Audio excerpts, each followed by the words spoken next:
ఈ సభ అధ్యక్షులు మన బీసీ కుల రిప్రజెంటేటివ్ ఎమ్మెల్సీ రామారావు గారు మరియు మేడం విజయ్ కుమార్ గారు, ఇతర బీసీ కుల నాయకులందరికీ నా యొక్క ధన్యవాదాలు తెలియజేసుకుంటూ, నేను ఈ బీసీ కులం నుంచి వచ్చిన వాళ్ళే ఆంధ్ర యూనివర్సిటీలో ఒక ప్రొఫెసర్గా, ఒక డీన్గా, ఒక డైరెక్టర్గా నేను చేయడం జరిగింది.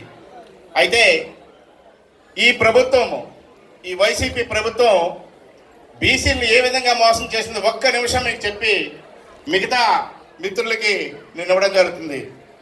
ఇంతకు పూర్వం నేను 1974 నుంచి కూడాను ఈ రోజు కూడాను చదువుకున్న ప్రతిరోజు కూడాను ఒక్క రూపాయి కూడా ఫీజు గవర్నమెంట్ పే చేయకుండా నేను చదువుకోవడం జరిగింది. అదే ప్రస్తుతము ఏ గవర్నమెంట్ అయినా మన రైట్, అది గవర్నమెంట్ అనేది ఫీజు రియంబర్స్మెంట్ ఇవ్వాల్సింది రైట్. దానికి ఏం చేశారంటే అమ్మఒడి గోరుముద్ద అని చెప్పేసి మోసం చేసేసి ఆ రైట్ని వేరే రకంగా ఓటు కింద కన్వర్ట్ చేసుకుని బీసీని చదువుకొని పెద్దవాళ్ళు అవ్వకుండా, ఉద్యోగాలు లేకుండా, ప్రజల్లో అవేర్నెస్ క్రియేట్ చేయకుండా చేసినటువంటి ఒక ఈ ప్రభుత్వ కుట్రగా నేను భావిస్తున్నాను. అంతేకాకుండా మిత్రులారా, మీకు ఇంకోటి చెప్తున్నాను, ఏ గవర్నమెంట్ చేయనటువంటి అతి పెద్ద మోసం బీసీలకి గవర్నమెంట్ ఏం చేసిందంటే 30% మేనేజ్మెంట్ కోటా అని ఈవెన్ డిగ్రీ లెవెల్లో కానీ పీజీ లెవెల్లో కానీ చేసి ఫీజు రియంబర్స్మెంట్ లేకుండా మోసం చేసింది. అంటే 30% మంది ఈ బీసీ కులస్తులు చదువు లేకుండా చేయాలని ఇండైరెక్ట్ కుట్ర. కాబట్టి ఇటువంటి కుట్రలు మనం చేయించాలంటే మన ప్రభుత్వం అంటే తెలుగుదేశం ప్రభుత్వం అంటేనే బీసీ ప్రభుత్వం. తెలుగుదేశం వెనకాల ఉంది, బీసీ కులాలు ఉన్నారు. కాబట్టి మీరందరూ నిద్ర లేచి ఓటును అమ్ముకోకుండా, బీసీలు అంటే అమ్ముడుపోతున్న ఒక నానుడు ఉంది, ఆ రకంగా లేకుండా మన తెలుగుదేశం ప్రభుత్వాన్ని గెలిపించవలసిన బాధ్యత మనందరి పైన ఉంది. ఈ విశాఖపట్నం సిటీలో ఉన్న అన్ని ఓట్లు, బీసీ ఓట్లు కూడా తెలుగుదేశం పార్టీకి వేసి మీరందరూ అత్యధిక మెజార్టీతో గెలిపిస్తారని ఈ సభాముఖంగా వేడుకుంటూ, నాకు ఈ అవకాశం ఇచ్చినటువంటి రామారావు గారి సభాధ్యక్షులకి, ఇతర బీసీ నాయకులకి ధన్యవాదాలు తెలియజేసుకుంటున్నాను.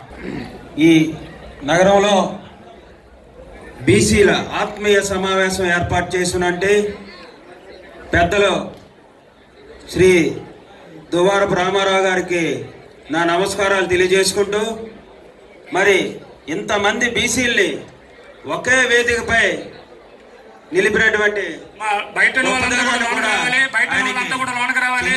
తెలియజేసుకుంటూ, మరి మా పద్మశాలి సామాజిక వర్గానికి సంబంధించి మరి ఈరోజు అమ్మా దయచేసి కూర్చోండి అమ్మా, పెద్దలు మాట్లాడుతున్నారు. ప్రభుత్వంలో ఇంకా భోజనాలు టైం ఉంది, దయచేసి కూర్చోండి అమ్మా.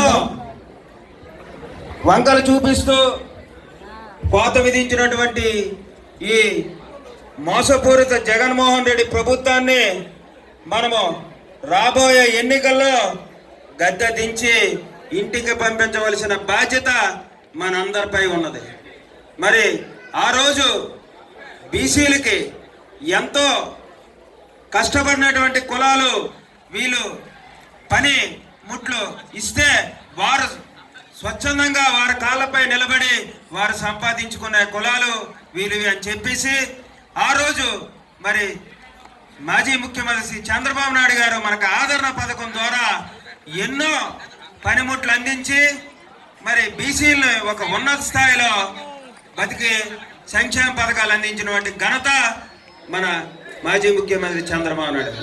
మరి ఈరోజు ఈ సైకో ముఖ్యమంత్రి బీసీలను ఏ విధంగా అనగదొక్కి మరి వెనకనెట్టుతున్నాడో మీ అందరికీ ఈ 5 సంవత్సరాలు మనం చూసాం. మరి మన చేనేత విషయానికి వస్తే మరి ఆ రోజు మా చేనేతలు ఎంతో వ్యయప్రాసాలు వదిలి మనకి ఎంతో కష్టపడి మరి నేత విషయానికి వచ్చేసరికి వాళ్ళ కళ్ళకి ఎంతో ఇబ్బంది అవుతుంది అని చెప్పేసి, వారి కాళ్ళకి ఎంతో ఇబ్బంది అని చెప్పేసి వారికి 50 సంవత్సరాలకే మరి వృద్ధాప్య పింఛన్ అనేది ప్రవేశపెట్టిన ఘనత ఆ రోజు మన చంద్రబాబు నాయుడు గారికి. మరి ఈరోజు మరి మొన్న బీసీ డిక్లరేషన్లో మరి ప్రతి ఒక్క బీసీ కులాలకు కూడా 50 సంవత్సరాలకే మరి పెన్షన్ మంజూరు చేస్తామని చెప్పేసి మరి మంగళగిరిలో జరిగినటువంటి బీసీ డిక్లరేషన్లో మన మాజీ ముఖ్యమంత్రి చంద్రబాబు నాయుడు గారు, పవన్ కళ్యాణ్ గారు కూడా కలిసి ప్రకటించడం జరిగింది. అందువల్ల మన బీసీలకి ఎవరైతే న్యాయం చేస్తారో మనం ఒక్కసారి ఆలోచించుకొని మన బీసీలందరూ కూడా అటువంటి నాయకుల్ని మనందరూ ముందుకు తీసుకెళ్తే మన బీసీలకి మంచి జరుగుతుందని తెలియజేసుకుంటూ మరి రాబోయే ఎన్నికల్లో మరి నారా చంద్రబాబు నాయుడు గారిని ముఖ్యమంత్రిగా చేసుకొని అలాగే ఇక్కడ వైజాగ్ పార్లమెంట్ లో మన భరత్ గారిని ఎంపీగా గెలిపించుకున్నట్లయితే అలాగే 7 నియోజకవర్గాల్లో మన ఎన్డీఏ అభ్యర్థుల్ని గెలిపించుకొని మన శాసనసభకు పంపించినట్లయితే మన బీసీలందరూ కూడా ఒక ఉన్నతమైనటువంటి సంక్షేమ పథకాలు పొందగలమని మీ అందరికీ తెలియజేసుకుంటూ మీ అందరి దగ్గర సెలవు తీసుకుంటున్నాను. గారైనటువంటి దుబారపు రామారావు గారికి హృదయపూర్వక నమస్కారాలు తెలియజేస్తా ఉన్నాను. మరి వేదిక మీద ఆసీనులైనటువంటి పెద్దలందరికీ కూడా హృదయపూర్వక నమస్కారాలు.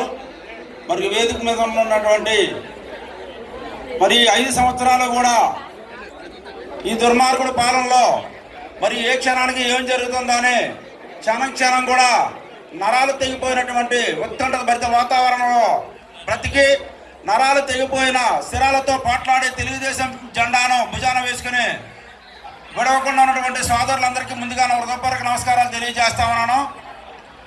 సోదరులారా, పెద్దలు చాలామంది చెప్పారు. ఇప్పుడు విషయ పరిజ్ఞానం కలిగినటువంటి పెద్దలు చాలామంది మాట్లాడారు.